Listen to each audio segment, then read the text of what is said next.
Okay, good morning, everybody. So far we've calculated the effects of lensing on the light from distant sources. And today I'm going to be developing that a little bit further, but also showing how you connect that to observations and how we can use observation to tell us about cosmology from that. So just to remind you, we have the idea that we have is that we have a source whose image appears at some, or a part of a source really. We're now looking at, say, the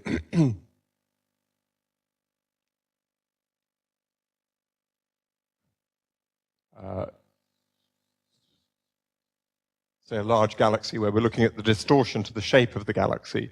And if we look at one part of the galaxy, then the light path that's followed is not quite straight, comes in at an angle delta theta, but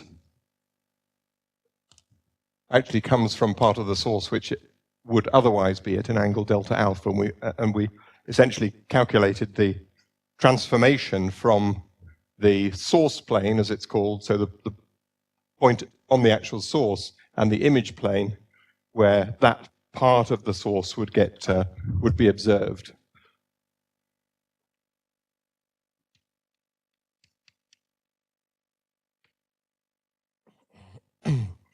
So that part of the source would then appear at an angle delta theta.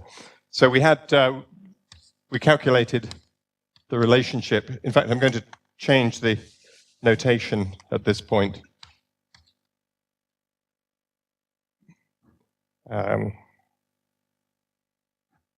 To say that, just to make it clearer, that the alpha that you have here, the angle here, is in the source plane. So that's what the source position really is.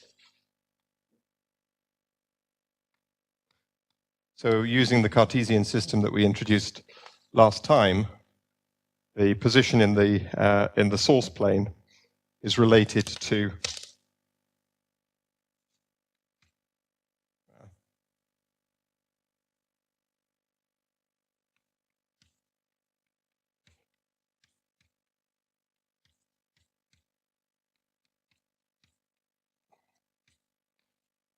the position in the image plane by this transformation that we deduced last time.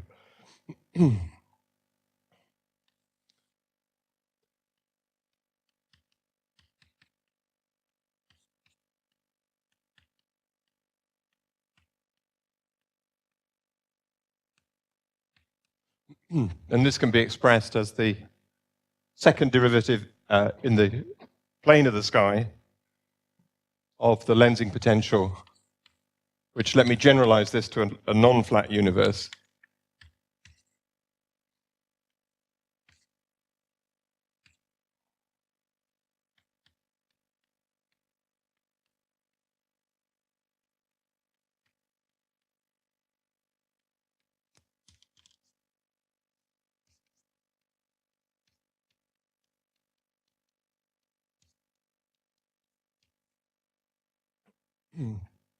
So that's the lensing potential. I've just simply replaced the r minus r prime over r primed by these sine or shines in non-flat universes.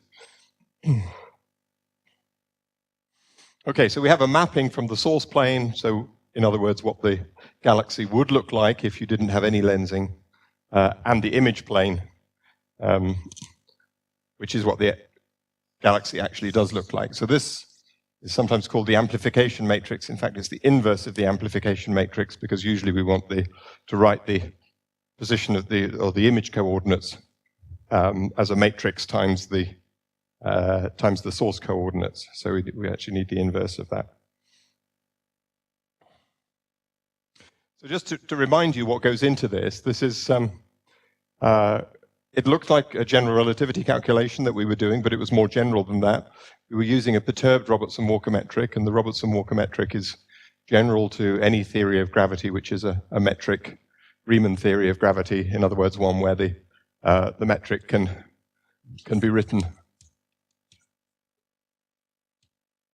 in as a quadratic function of the coordinates. So any theory of gravity that has a metric like that and has homogeneity and isotropy and has small scalar perturbations, phi and psi, then everything that I did last time still holds. So it's more general than GR, and it allows you to test other theories of gravity as well.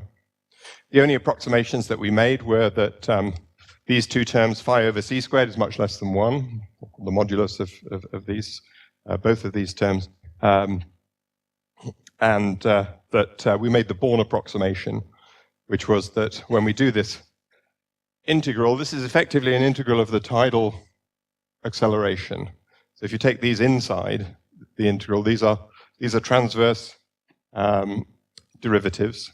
This is a radial integral, so I can take those inside.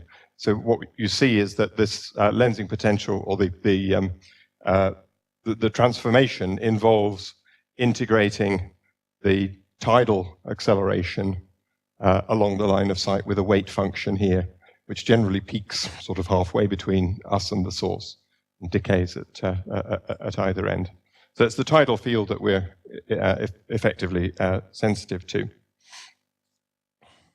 And really, strictly speaking, we should calculate this along the actual true path, but these deflections or the deviations are very small, so evaluating the tidal tensor along the unperturbed ray is an extremely good approximation. So that's the Born approximation. Phi over c squared is typically about 10 to the minus 5 in the universe, so that's also a good approximation as well, to ignore second-order terms in that. So normally this matrix here is written in a slightly different way. We can split it up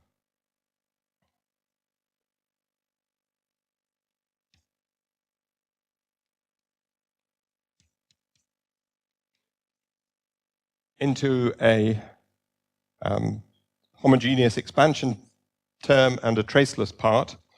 And it's normally done like this, so make that more transparent.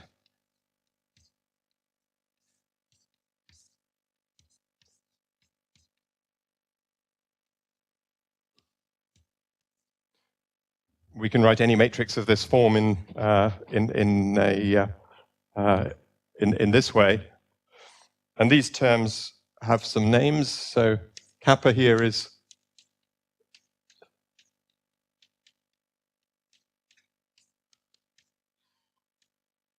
called the convergence. And then there's two components of the shear.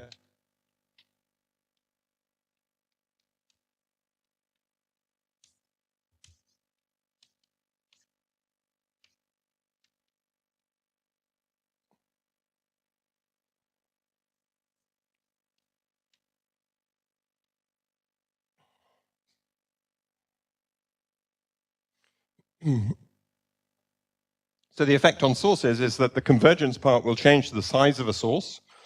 That's an overall scaling of the image. And the shear changes the shape. Strictly speaking, it's not a shear, but it is a distortion of the shape. So we'll explore how we can use that along with measurements of shapes of galaxies in a moment. But let's stop to just see where the cosmological sensitivity comes from. So this distortion, this mapping, depends on this integral. So it's sensitive to a couple of things.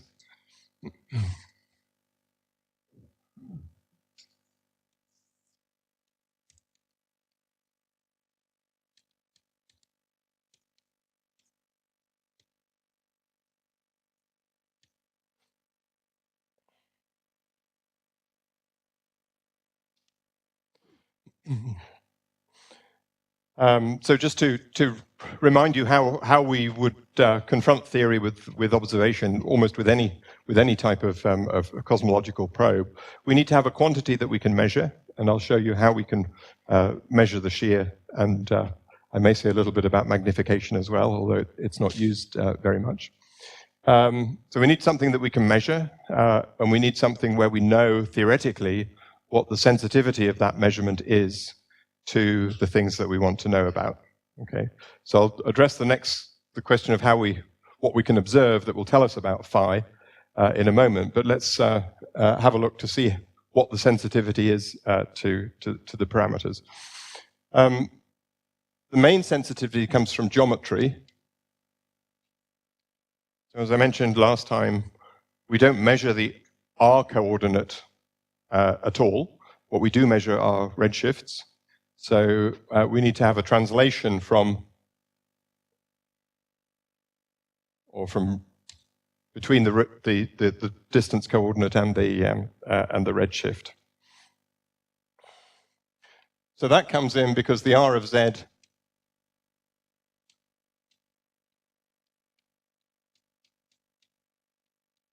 is an integral of 1 over the Hubble parameter as a function of redshift. And we know that the Hubble parameter evolves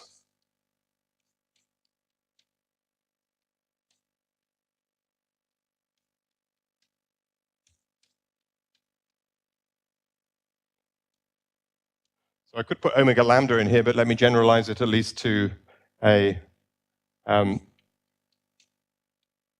dark energy that has a constant equation of state parameter. It should be, yeah, thank you.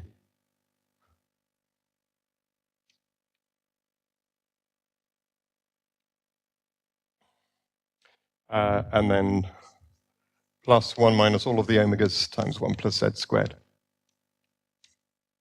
Okay, if the equation of state parameter changes with time, then this gets replaced by an integral. But basically, the Hubble parameter then depends on cosmological parameters that we would like to know about. So there is sensitivity to this, to the R of Z relation in the equations. And the other place is that it depends also on the potentials.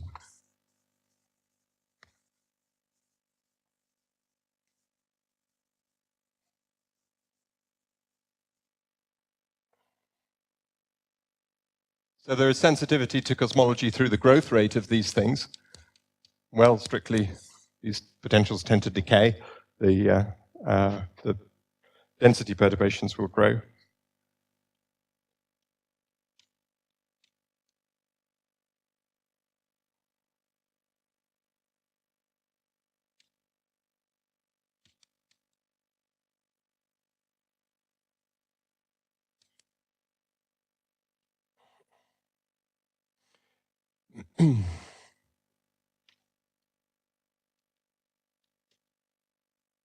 And there's also some dependence on the gravity model.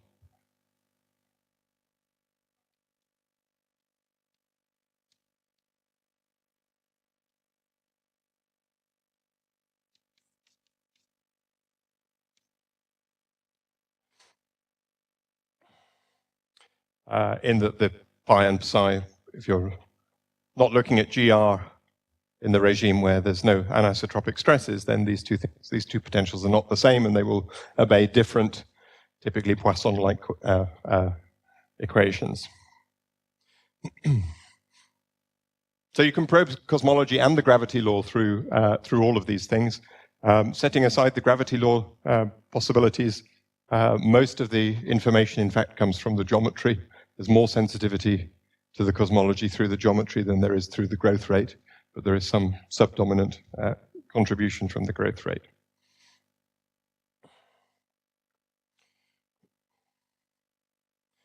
Okay, so let's see how we can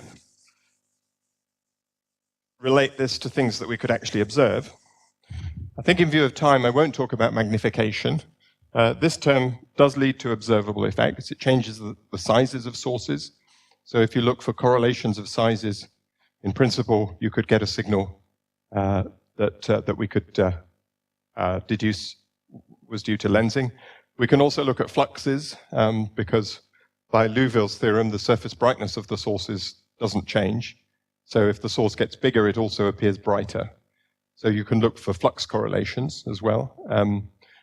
You could also look at number densities, because if the fluxes get brighter in some part of the sky, then it will bring more sources above your flux limit. So you'll get more sources. That is counteracted to some extent by the fact that the sources get pushed further apart because of the bend angle. So there's two effects that happen. You bring in more sources above, from below the flux limit to above the flux limit, but you reduce the number density because of the bending effect as well. And which one of those wins depends on the slope of the number counts. It depends on how many there are just below your flux limit. Okay, so those things are observable. They're not generally used for reasons of signal to noise, but also more importantly in systematics. It's harder to deal with the systematics for the size and fluxes than it is for shear. So it has received some interest, but the main source of information that people use is the shear, which comes from the differences in the shapes.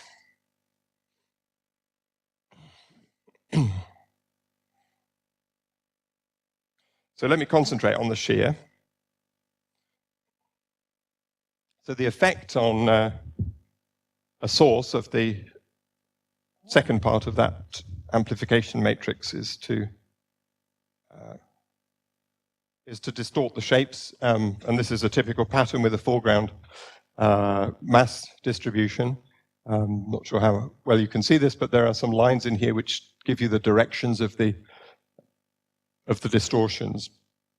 Let's go on to the next slide here. This would be the effect on a circle. It will induce an ellipticity into the image. So if you had a circular image, then if you read gamma 1 instead of E1 here, if you had a gamma 1, a part of the field that had a positive gamma 1, then what it would do to a circle would be to stretch it out in this direction. A negative gamma 1 would stretch it in the y direction. A positive gamma 2 would stretch things along the 45-degree angle, and a negative 1 would stretch it in this direction. So the top line has gamma 2 equals 0, and the bottom line has gamma 1 equals 0.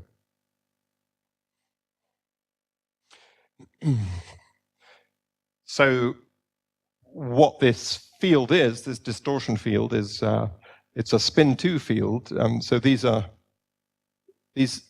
lines here tell you the direction of the stretch. They're not vectors because there's no direction. They're headless vectors, if you like.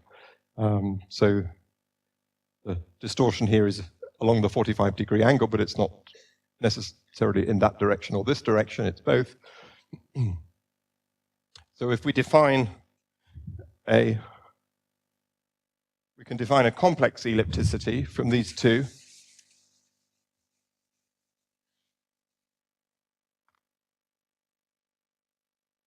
Complex shear.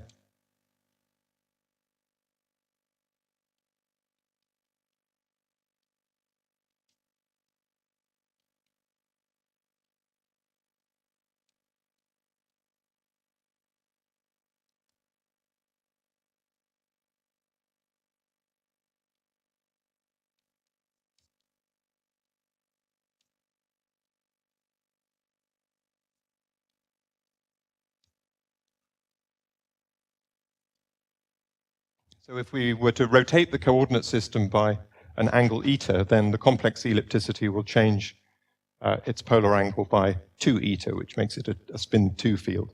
And you can see that here, that if you had a distortion which was a pure gamma 1 field, so gamma 1 being positive and gamma 2 equal to 0, if we were to rotate the coordinate system by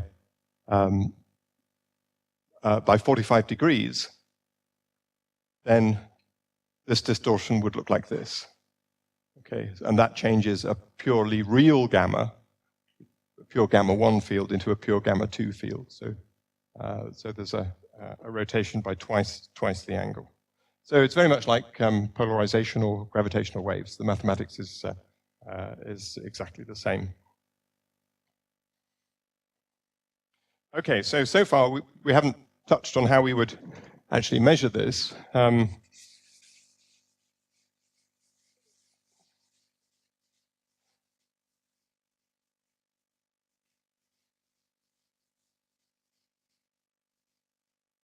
So it would be easy if all galaxies were circles, but they're not.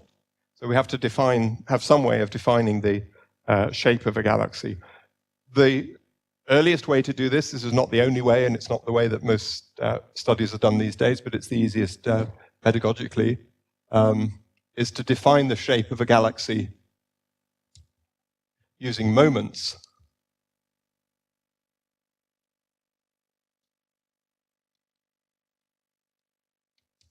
Where basically we calculate effectively the moment of inertia of the light distribution.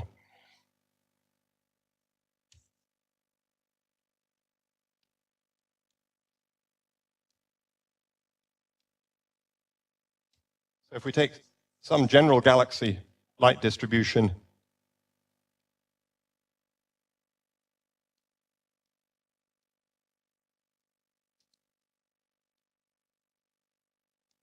which has some intensity distribution on the sky, I of theta, then we can define moments of that light distribution where we measure from the centroid of the galaxy here, and we can calculate various moments in that way. Normally there's an additional weight function here that decays with distance, just so that you're concentrating on the galaxy itself.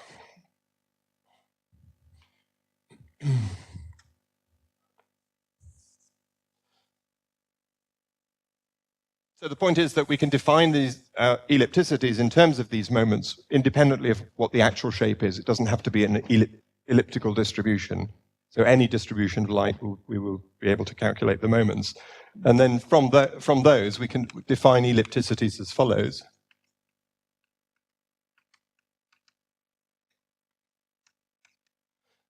And they're defined very similarly to the shears that we, well, they're related to the shears that we described before.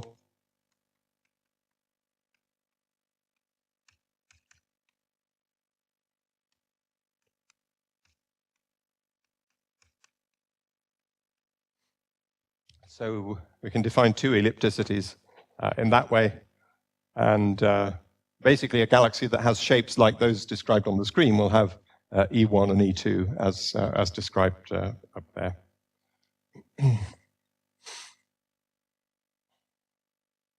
Okay, so this is something which we can observe. We can measure this.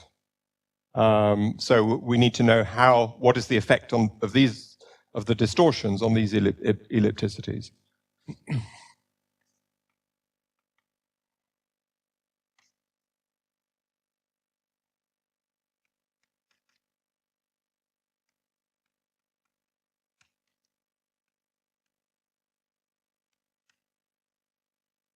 We know the mapping from the coordinates to the image coordinates.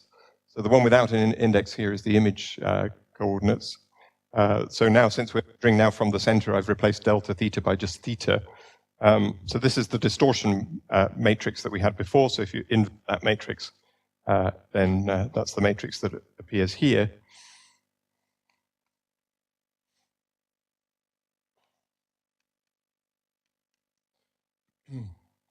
So then we can write the observed moments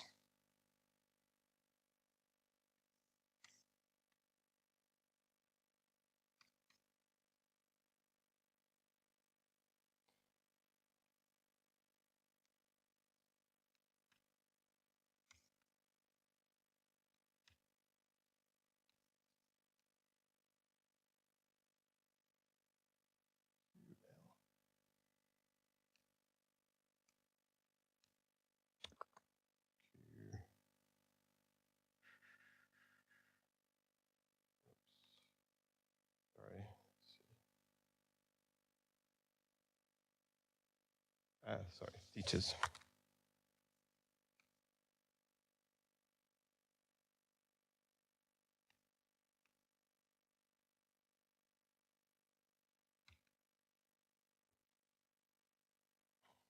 Okay, so if I transform in the integral, if I transform theta to theta s, like this, I can replace I of theta s, or I of theta by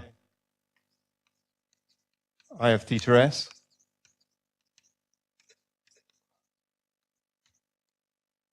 because the surface brightness is conserved by Liouville's theorem.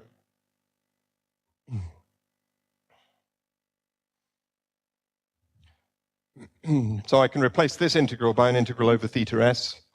So for this term, I need to introduce the Jacobian of the transformation. But if I change that to d2 theta s, then, and take these amplifications outside, then you'll see that we can write this in terms of the source moments as well.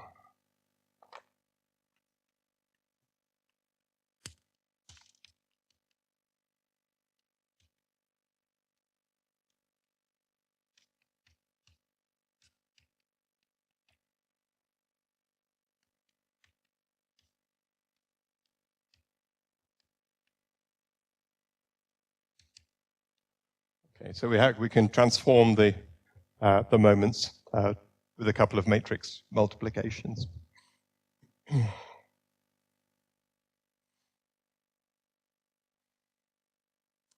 Times det A.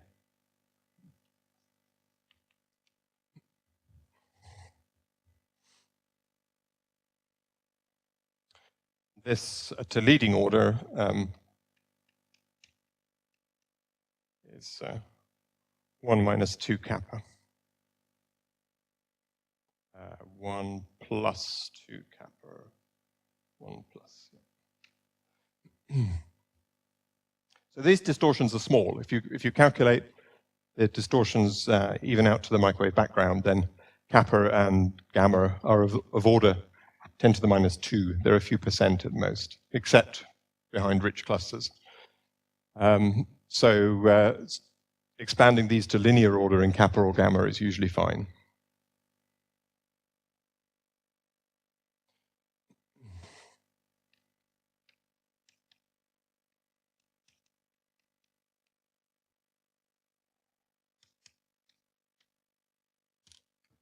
So with a bit more work, and I'm not going to do the algebra because it's slightly boring, from the definitions of the ellipticities in terms of the moments, then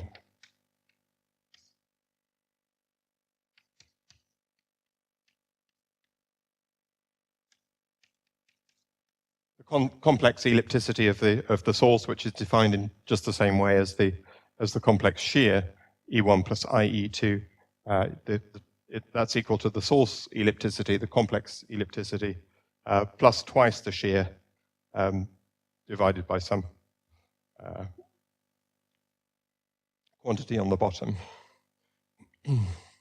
So this term, there are different definitions of ellipticity, and they transform in different ways. Depending on how you've defined it, you'll get different transformations. But this term here, if we look at an average over some sources, then this term will average to 0. So for pedagogical purposes, once we've averaged, then the ellipticities are the average source ellipticity plus twice gamma.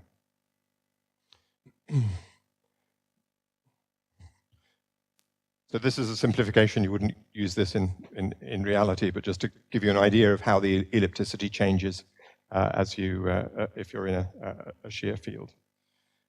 Okay, so this gives us a way to estimate the shear by measuring ellipticities of galaxies.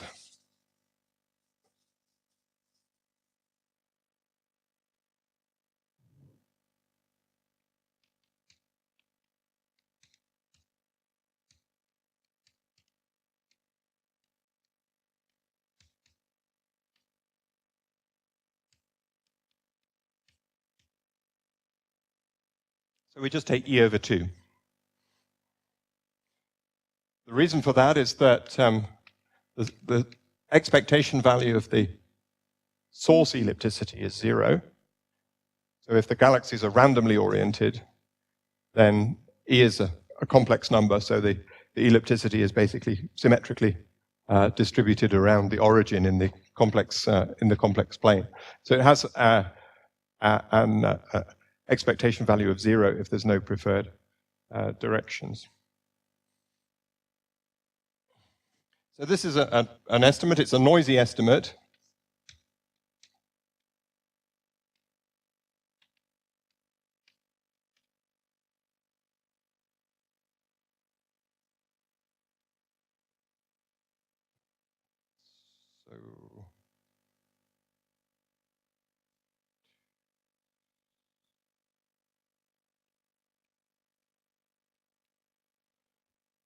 So it's related to the true estimate by, or the true shear by a term which is essentially a noise term. It's the source ellipticity.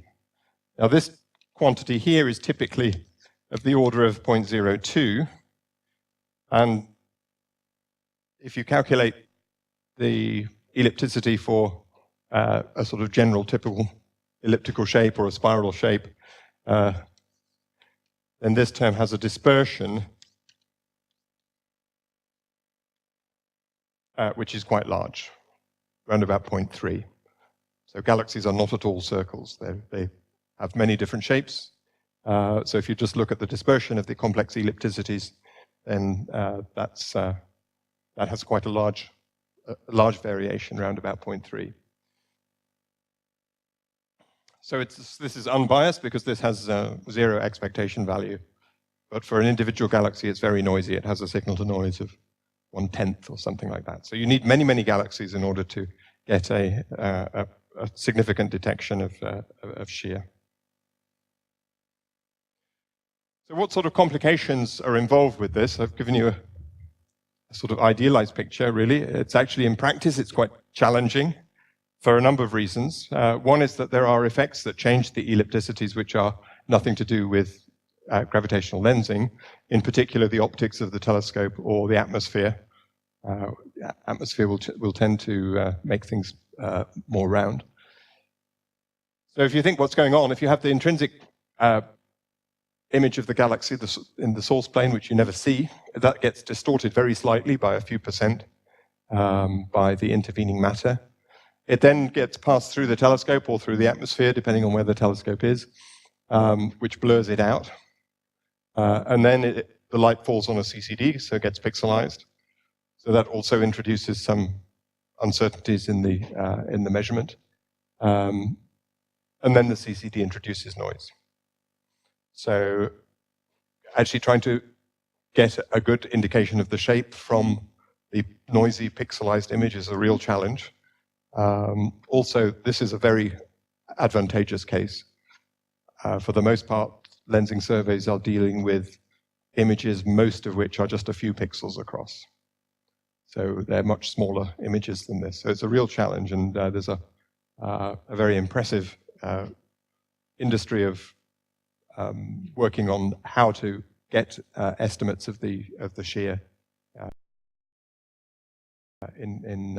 from images. I'm not going to go into that.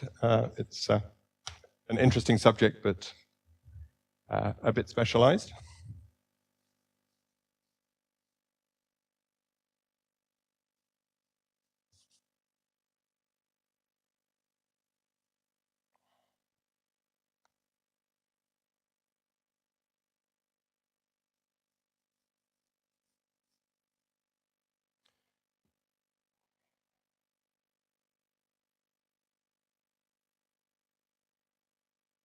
So one of the challenges is to estimate what the point spread function is. So the point spread function, which does the blurring, may not be isotropic. If it is, it will still change the shape of the galaxy, but you need to know it very precisely. And the typical way which is used is to look at stars. So stars are point sources, so the shape of the image of a star will tell you what the point spread function is. But if you have a pixelized image, that is also quite challenging. So estimating the PSF is difficult, and the sampling also gives you issues. So as you can see from the size of the effect and the noise that you get from an individual image, then basically one source will tell you nothing because you have no idea what the source ellipticity is. But what you can do is to look for correlations of ellipticities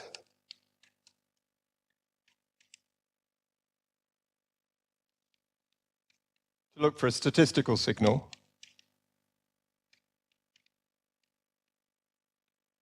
So I wouldn't necessarily advocate this as the best statistic to use, but tells you what some of the challenges are. So if we were to look at correlations of ellipticities of for a galaxy I and a galaxy J, let's say one of them is further away than the other. So the I and J here label the galaxies, it's not the components of E. So we can do this, we can measure the ellipticities of galaxies and then just look at the correlation of these as a function of some angle.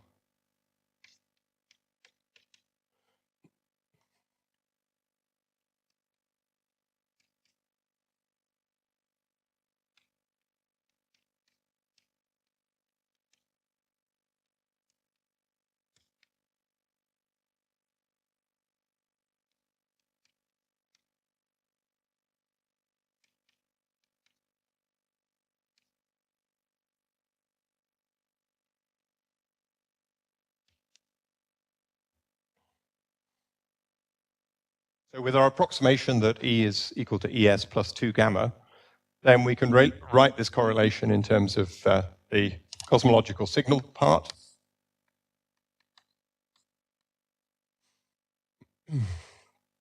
And some other terms. And when the subject started, people assumed that the other terms were 0. And then at some point we realized that actually this term might be important because this corresponds to intrinsic alignments of galaxies.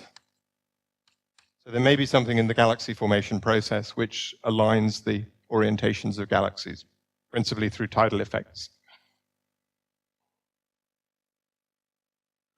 If you look at this, you can see that the shear pattern is correlated. So in this part of the sky, all the shear vectors, in inverted commas, are all pointing in the same direction. So if you see a patch of sky where all of the images tend to have an alignment in a particular direction, then one explanation for that is that it's due to lensing.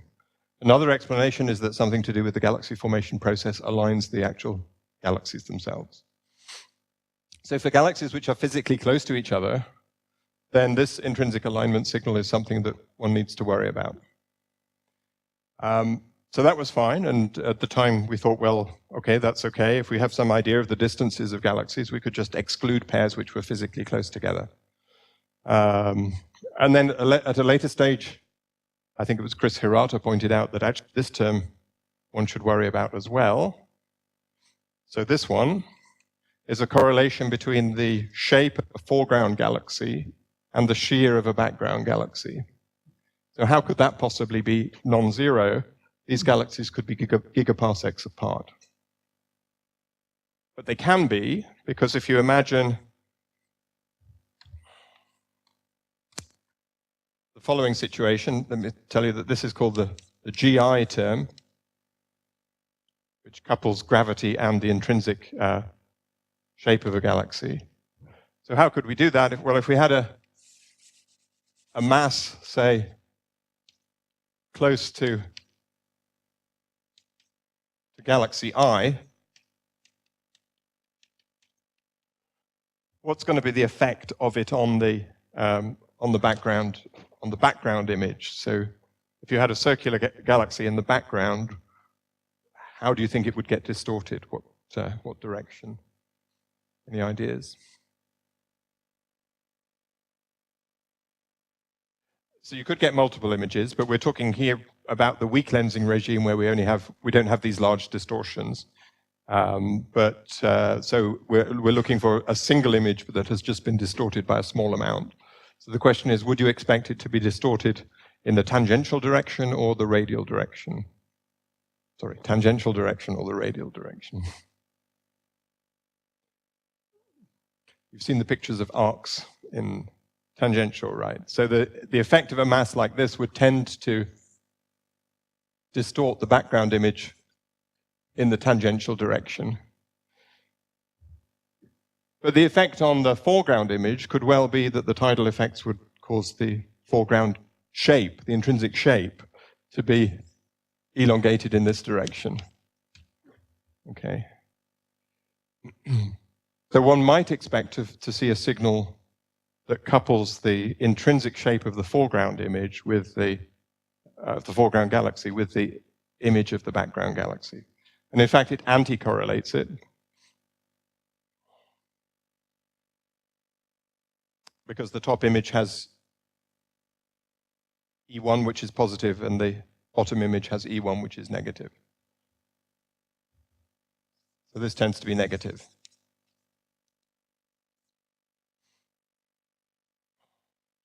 Okay, so what about the last term? Is there a paper to be written on whether the last term is zero? So now we assume that the last term is absolutely zero. Is there any process that you can think of that would correlate the intrinsic shape of the background galaxy with the distortion of the foreground galaxy?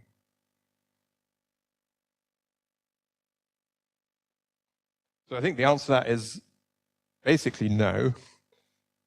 Can't really think of any process that would do that. The only possibility, which I'll come to later, is that we don't know the distances to these galaxies terribly well. So we tend to have rather poor estimates of the distances. So there is a small possibility that actually when you look at these two images, you think they're in that orientation, but they actually could be the other way around. So there is a small effect that is actually there that is not a true physical effect, but comes from our uncertainty in the distances to the galaxies.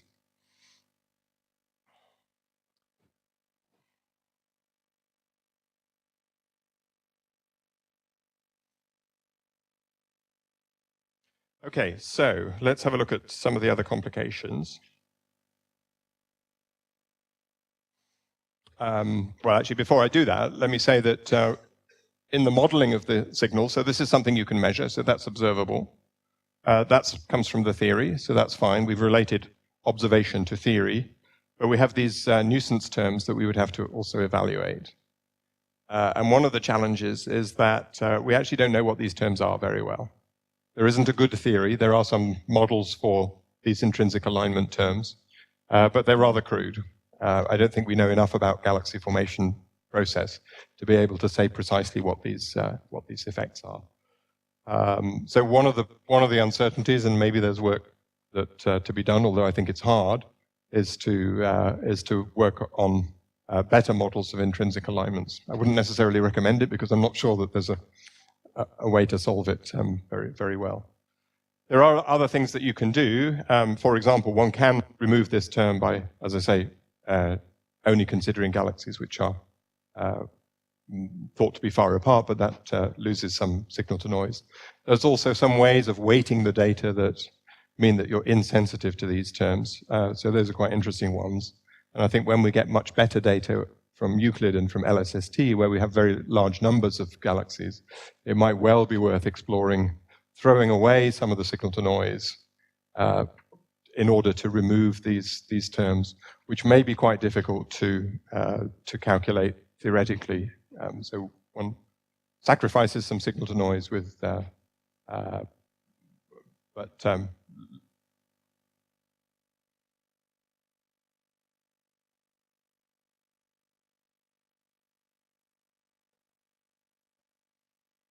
so cross-correlation techniques are certainly useful, and there's one in particular. I'll talk later on today a little bit, if there's time, about CMB lensing, where this is not an issue.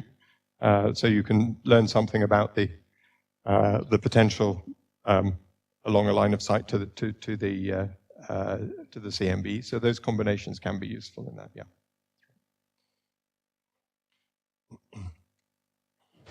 Okay. Actually, could you raise the screen? Not sure if it's there.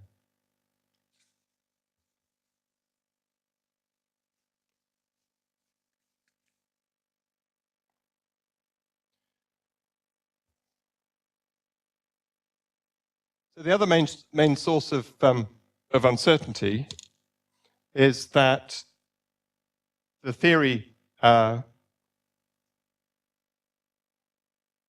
we need the redshifts of the sources. Now we need a large number of sources, because the signal to noise is so small per source. But we also need to have great depth because the signal is very small. So if you look at weak lensing up to a redshift of 0.5, then the signal is very, very small. So we need to go to redshifts of order unity in order to get a reasonable signal. Thanks, perfect. So what that means is that we can't generally use spectroscopic redshifts because it's too slow. So in order to get the large number of sources we need, then we have to use photometry. And that is usually done by taking a relatively small number of broadband filter observations and estimating the redshifts from using photometric redshifts, so using the brightness in each of the bands.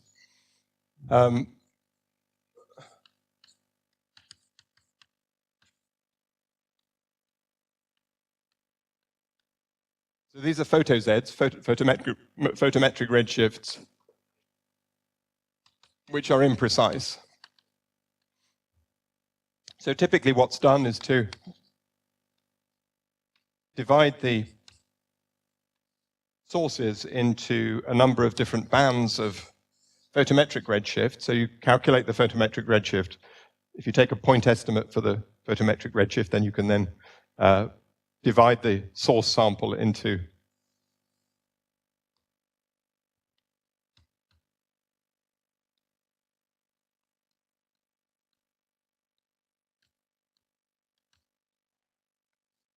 bins of different photometric redshift.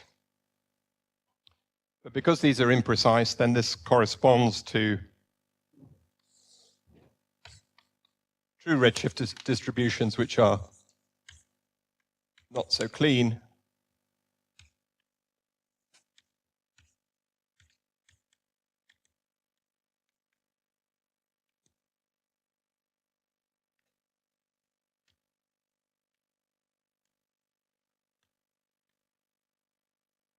So you might have probability distributions that look something like that, or it could be a lot less clean than that. I think I may have a slide illustrating that.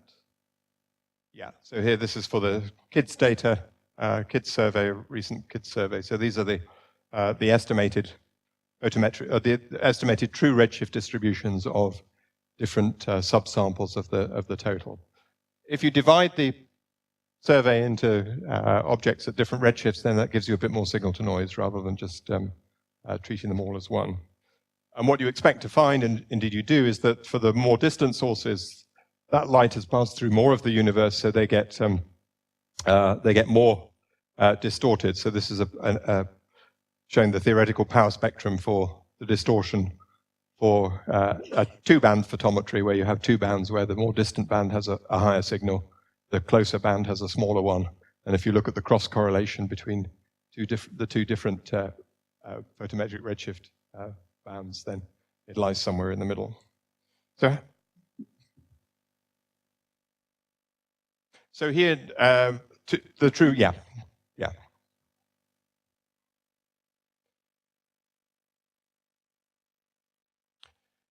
So here, to do this, they have a couple of techniques for getting for a given photometric redshift, for saying what is the probability distribution of the true redshift. So that will be some fun. Yes, so they've selected. So the procedure is to take the broadband colors, get a point estimate, in other words, one number, which says what perhaps the most likely or redshift is. So that would be the photometric redshift. That would be one number per galaxy. And then all the galaxies that have, say, a photometric redshift, which is between 0.7 and 0.9, somewhere in this gray band, they're selected on that basis. Their true redshift distribution will not be necessarily confined to being between 0.7 and 0.9 because it's imprecise. And then they have a way to combine these to get an N of Z. It's actually quite an interesting statistical problem of how to do this in a statistically principled way. And there's work that is in development on doing this in a principled way. So that's an area which is actually developing as we speak. So how do we put this into the theory? So this gives you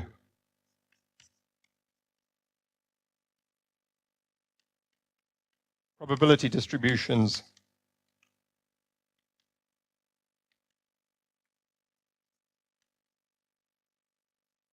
for each tomographic bin.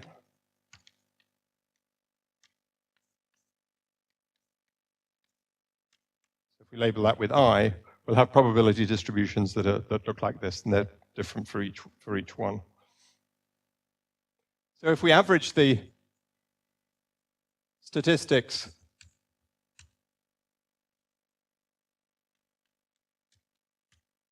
over the probability distribution, so from the theory perspective, it's easier to write this as pi of r, which and the translation between the two is obviously cosmology dependent.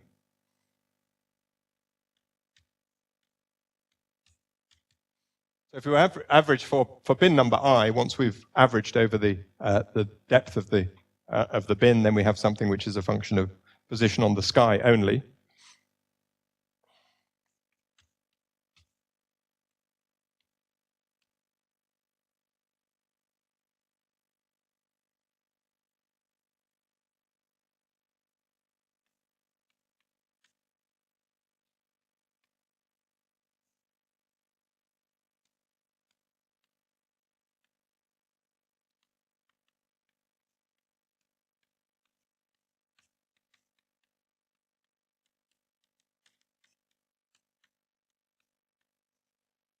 So if we take the same thing as we had before, I've gone back to flat space just for convenience, then we average the potential, which is this term, over the probability distribution. And we could do the same trick as we did before, which is to reverse the order of integration.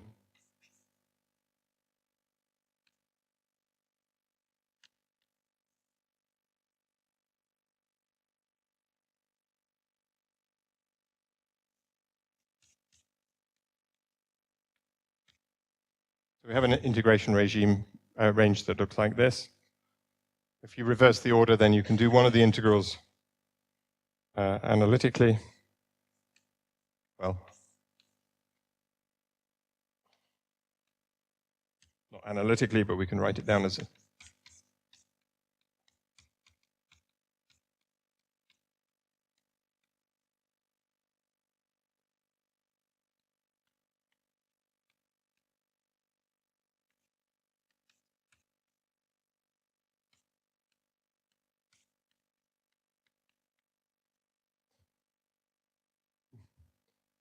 So the R integration then goes from R primed up to infinity.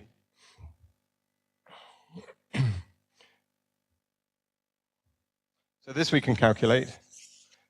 It's a function of R primed. So if we call that G of R primed. If you know what pi of R is, and the term is cosmology dependent, but for a given cosmology, then we can calculate this if we call it G of R primed. So the average potential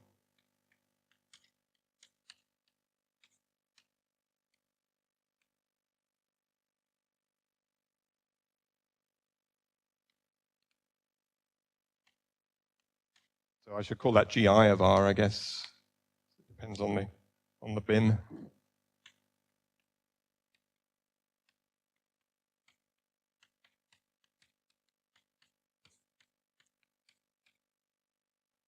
Okay, so we can deal with the average, or the potential for each bin. So if we're looking at correlations, we can correlate the shears of this. Let me just summarize the statistics by looking at the power spectrum of this.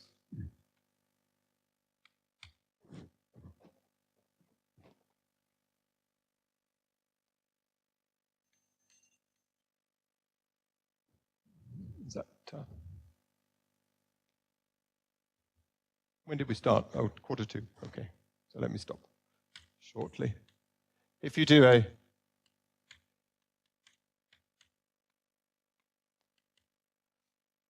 spherical harmonic expansion of this, so you can do this all on the full sky, then you can show that this is equal to some cross power spectrum for the potential in two different shells. And isotropy will tell us that there has to be a couple of delta functions involved here.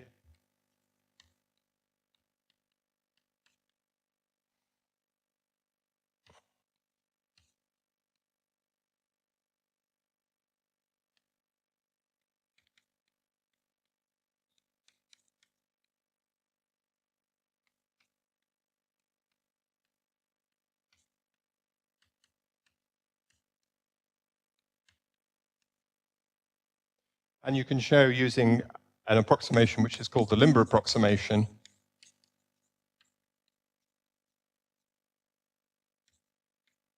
that the cross power spectrum is given by an integral of the power spectrum of the potential. Actually, this is assuming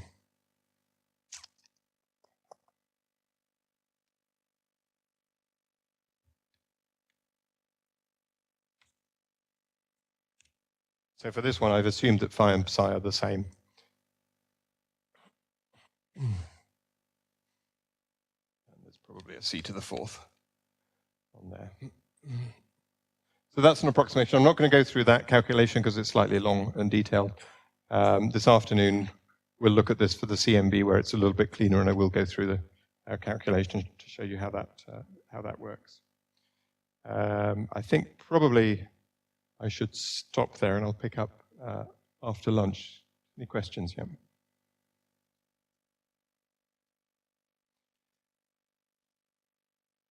So the question is, in practice, how do you choose which galaxies to choose as foregrounds and which to choose as backgrounds? In reality, you just use everything as a source. So, basically, everything is treated as a source. So one's not thinking about lensing of the light from this galaxy by this galaxy. In both cases, you're looking at the lensing by all the intervening matter to this galaxy and the lensing by all the intervening matter between us and this galaxy. Okay, so basically everything is a source, and you don't there is a field which is called galaxy-galaxy lensing, which I'm not going to talk about, where one does look specifically at the lensing by foreground galaxies of background galaxies, and then you do need to make a decision, and then usually it's done on the basis of photometric redshifts.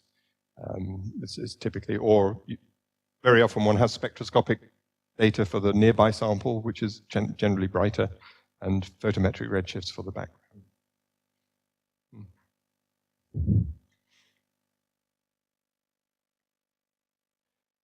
So the question is the uncertainty in the photometric redshifts, inherent in the photometric redshifts, enhance these terms? That's certainly possible, because for this term, if you choose bins which are adjacent to each other, then you're more or less separating, you hope that you're separating them out to be physically far away from each other.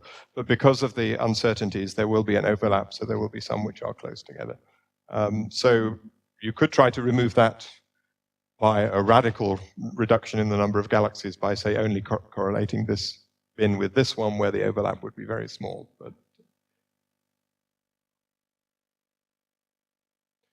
so they're typically, for 5-band photometry, the errors are around about 0.05 times 1 plus z. So you would need to throw away quite a lot of galaxies in order to be really sure that you didn't have any nearby pairs, and that would not make sense. It would be better to live with to calculate the correction on the basis of the best model you have, recognizing that it's not perfect. So there will be errors in that, but that would almost certainly be better. That will give you a small systematic error, but I think that's probably better than having a far degraded statistical error by throwing away so much information. But you have to make a judgment on that. Yeah. Anything else? Sorry if I've been slightly incoherent this morning. Jet lag has hit, so my brain is working rather slowly this morning, so apologies. Okay, so we'll stop there.